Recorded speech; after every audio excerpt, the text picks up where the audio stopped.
nabanggit na kami ang tawag. Hane. Puro hane na. Puro magkakamat-alam. Ano naman ang reaction nyo nagkatawag sa kanila? Ano naman yung pangalan? Siyempre, napaka-safe often. Galing sumayaw siya na. Thank you po.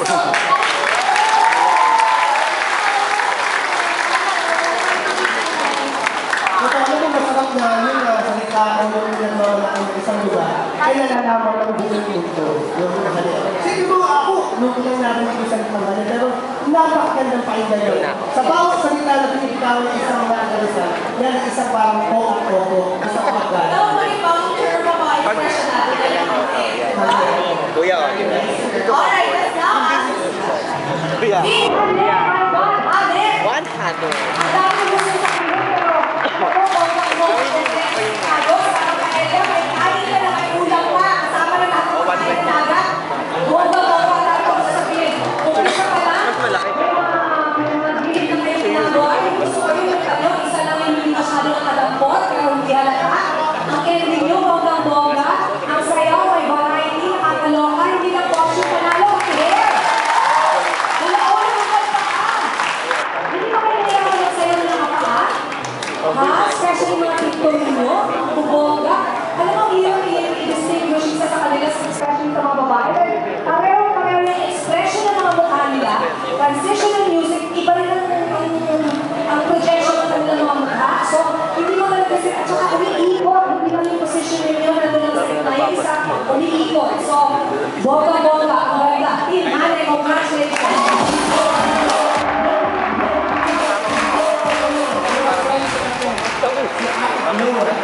Wow! Bravo! Asante mo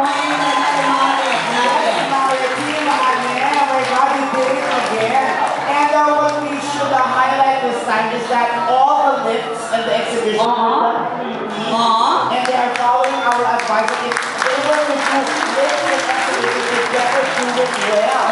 Alam mo ba? Pangalawang grupo pa lang ito, pero at dami na mga moves, mga steps na talagang napakahirap. How can I forget, di ba? We have a deal that the next time we see something new, a new exhibition, you will try it out.